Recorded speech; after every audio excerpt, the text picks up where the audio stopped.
इसीलिए कहा जाता है कि जब स्थानीय निवासी आपको कुछ करने से मना करे तो आपको वो चीजें नहीं करनी चाहिए।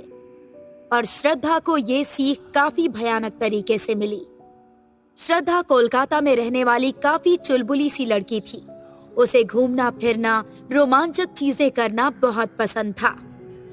श्रद्धा काफी अमीर परिवार से थी, तो उसने एज अ ट्रैवलर काफी देश घूमे थे और काफी नई नई चीजें आजमाई भी थी। पर उसे ये नहीं पता था कि उसकी ये उत्सुकता उसे एक दिन काफी भारी पड़ेगी। 3 साल पहले की बात है। श्रद्धा अपने एक सोलो ट्रिप पर पटना आई थी। उसे हमेशा से ही पटना घूमने का काफी मन था। अपने 5 नाइट 6 डेज की इस ट्रिप पर उसने पटना की सभी बड़ी जगहें घूम ली थी। ये 5 दिन तो काफी अच्छे रहे। पटना है तो काफी सुंदर, लेकिन अभी भी एक जगह देखना बाकी है, और वो जगह थी पटना का मशहूर मानर किला। मानर किले की भूत की कहानियां तो पूरे पटना में मशहूर थी। कहा जाता है कि वहाँ से रात को चीखने चिल्लाने की आवाजें आती है, जैसे कोई आदमी तड़प रहा हो। वहाँ कोई रात को जाने की हिम्मत तक नहीं करता था। श्रद्धा के पापा को ये बात पता थी और उन्होंने श्रद्धा को वहाँ जाने से मना भी किया था, लेकिन श्रद्धा कहाँ किसी की सुनने वाली थी। आज रात मेरी पटना में आखिरी रात है। आज तो मैं मानर किला जाकर ही रहूंगी। होटल से काफी नजदीक ही तो है। मानर किले में रात को किसी को भी जाने की इजाजत नहीं थी। वहाँ के स्थानीय निवासी भी वहाँ रात में किसी टूरिस्ट को जाने नहीं देते थे, लेकिन श्रद्धा ने पक्का प्लान बना लिया था और वो चुपके से वहाँ घुसने ही वाली थी।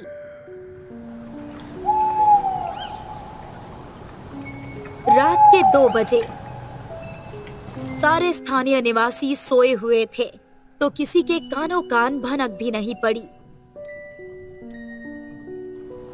गहरी काली रात डरावनी आवाजों से भरी हुई थी। अकेली श्रद्धा 10 मिनट अंधेरे में चलने के बाद मानर किले के पास पहुंची। किले के बड़े दीवार के ठीक पास एक छोटी दीवार थी।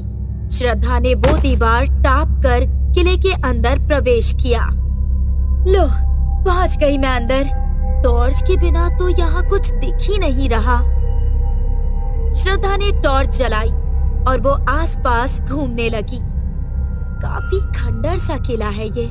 क्या खास है इसमें? बस टूटी फूटी सीढ़ियां और दीवारें। कुछ खास देखने लायक नहीं है। श्रद्धा उस अंधेरे गलियारे में चल ही रही थी कि अचानक श्रद्धा का पैर एक छोटे से गड्ढे में जा गिरा और वो पूरी तरीके से भीग गई। उसने जैसे ही टॉर्च अपनी तरफ मारी तो उसके होश उड़ गए।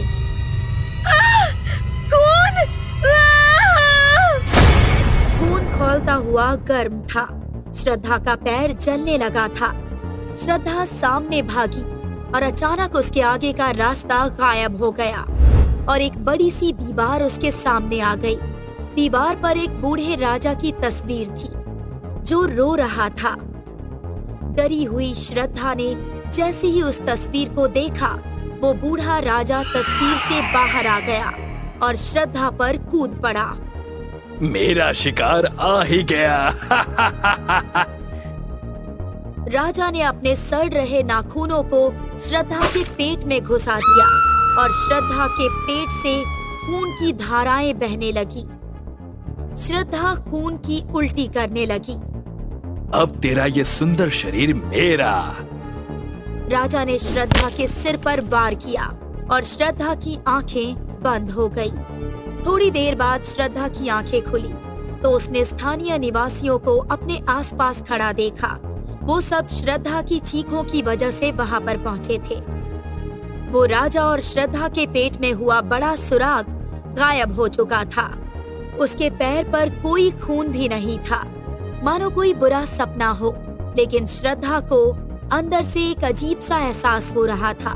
डरी हुई श्रद्धा को स्थानीय निवासियों ने उसके होटल रूम तक छोड़ा और दूसरे ही दिन श्रद्धा फ्लाइट से अपने घर लौट गई, क्योंकि उसके पापा ने उसे मानर किले में जाने से मना किया था। इसीलिए उसने ये बात अपने पापा से और घर वालों से छुपाई। लेकिन ये बात ज्यादा देर तक छुप न पाई। श्रद्धा को रातों को भयानक सपने आते, जिसे कोई आदमी उसे बांधकर मार रहा था। श्रद्धा चीखती चिल्लाती और उसकी चीखें ऐसी सुनाई देती मानो आदमी चीख रहा हो। धीरे धीरे उसका रंग रूप भी बदलने लगा। उसका बदन पीला पड़ चुका था और वो दुबली और कमजोर हो चुकी थी। उसकी आंखें हमेशा लाल रहती थी और उसके बदन पर निशान आ गए थे, मानो किसी आत्मा ने उसके शरीर पर काबू कर लिया हो। धीरे धीरे रातों को उसने अपने परिवार पर भी हमला करना चालू कर दिया। तेरी बेटी मेरे कब्जे में है और थोड़े ही दिनों में तुझे उसे अलविदा कहना होगा। श्रद्धा का परिवार डर चुका था। उसके पापा ने अपने घर एक बड़े तांत्रिक बाबा को बुलाया। बाबा ने श्रद्धा का हाथ पकड़ा और अपनी आंखें बंद करके कुछ मंत्र पढ़ने लगे। बाबा ने अपनी दिव्य शक्ति से कुछ ऐसा देखा जिसे देखकर वो खुद ही डर गए। उन्होंने देखा कि श्रद्धा की आत्मा को राजा ने मानर किले में ही बंदी बना रखा था। वत्स, तुम्हारी पुत्री मन्नार किले में गई थी, जहाँ के राजा की ताकतवर आत्मा ने उसके शरीर पर कब्जा कर लिया। ये आत्मा उसके शरीर पर हावी हो रही है। कितना समय है उसके पास बाबा? अगर तुमने अगले 5 दिनों में कुछ नहीं किया तो तुम अपनी बेटी को खो दोगे। मैं अपनी श्रद्धा को कैसे बचा सकता हूँ बाबा? अगर इस लड़की को बचाना है तो तुम्हें उस जगह खुद जाना पड़ेगा और वहां मेरी दी हुई दिव्य भस्म को उस राजा की आत्मा पर डालना होगा। तभी तुम उस आत्मा के चंगुल से अपनी बेटी को बचा सकते हो। ठीक है बाबा, मैं तैयार हूँ। कार्य जोखिम भरा है वत्स, तुम्हारी जान भी जा सकती है। मैं अपनी बेटी को बचाने के लिए कुछ भी कर सकता हूँ बाबा, मैं जाऊंगा। श्रद्धा के पापा ने ठान लिया कि वो मानर किले में जाएंगे और अपनी बेटी को बचा लेंगे। दूसरे दिन ही उसके पापा फ्लाइट से पटना जा पहुँचे। रात को श्रद्धा के पापा मानर किले की तरफ बढ़े। वही खौफनाक किला, वही काली रात, मानो खुद शैतान आ गया हो मानर किले पर। वहाँ श्रद्धा के घर पर बाबा और श्रद्धा का परिवार एक घेरे में मंत्रोच्चार कर रहे थे, जिसके बीचों बीच श्रद्धा को सुलाया गया था ताकि वो कहीं घर से निकल ना जाए। यहाँ वही छोटी दीवार टाप कर हाथों में भस्म पकड़े श्रद्धा के पापा घुस गए मानर किले में। उन्होंने टॉर्च चलाई और अंदर बढ़े। सुनसान अंधेरे गलियारे में कुछ साफ नजर नहीं आ रहा था। श्रद्धा के पापा का पैर एक गड्ढे में जा पड़ा, वही खून वाला गड्ढा जिसमें श्रद्धा के पैर पड़े थे।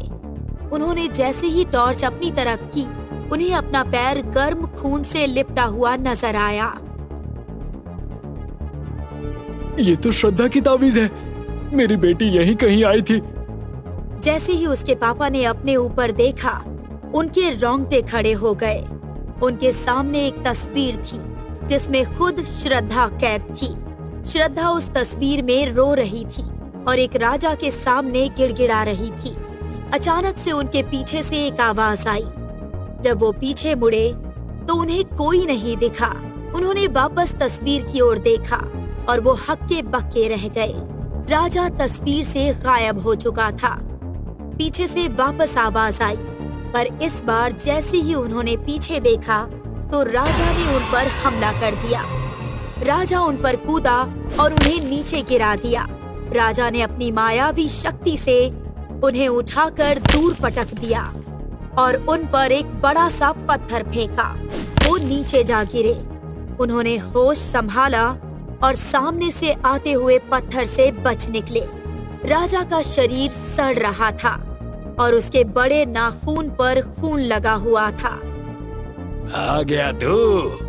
ये लड़की मेरा शिकार है, इसकी आत्मा मेरी है। इसके बाद तेरी भी आत्मा निकाल लूंगा मैं, मूर्ख। श्रद्धा के पापा उठकर खड़े हुए और दोनों में हाथापाई शुरू हो गई। राजा अपने तेज सड़े हुए नाखूनों से श्रद्धा के पापा पर वार किए जा रहा था। वो लहूलुहान हो चुके थे। श्रद्धा के पापा ने पास पड़ी एक लकड़ी से राजा पर वार किया, पर वो लकड़ी राजा के आर पार हो गई ऐसे वारों से तो मुझ पर खरोंच भी नहीं आएगी मूर्ख। मैं तुझे छू सकता हूँ पर तू मुझे नहीं छू सकता। लेकिन तूने बड़ा दुस्साहस किया है, अब तो मैं तुझे जिंदा ही खा जाऊंगा।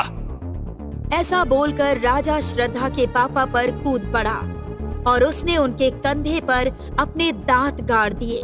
खून की धाराएं बहने लगी, लेकिन ये उस राजा की बड़ी भूल थी। श्रद्धा के पापा ने उस पिशाच राजा पर अपने जेब में रखी भस्म डाल दी। मूर्ख! धीरे धीरे राजा का शरीर जलकर भस्म हो गया। वहाँ घर पर श्रद्धा चीखने चिल्लाने लगी और उसके शरीर से धुआं उठा और वो शांत होकर बेहोश हो गई। लहूलुहान हुए श्रद्धा के पापा ने तस्वीर को देखा तो वहाँ से श्रद्धा गायब हो गई थी। उस आत्मा ने श्रद्धा के शरीर को छोड़ दिया था। उन्हें घर से फोन आया। हमारी बेटी ठीक है जी, लेकिन बेहोश है। हम उसे अस्पताल लेकर जा रहे हैं। उन्होंने अपनी बेटी को बचा लिया। श्रद्धा के पापा मुस्कुराए और फिर बेहोश हो गए। श्रद्धा के पापा को स्थानीय निवासियों ने अस्पताल में भर्ती करवाया। कुछ महीनों बाद श्रद्धा और उसके पापा दोनों ठीक हो चुके थे। श्रद्धा ने ये ठान ली थी कि आज के बाद वो कभी भी स्थानीय निवासियों की बातों को अनदेखा नहीं करेगी और ऐसी भूतिया जगहों पर कभी नहीं जाएगी।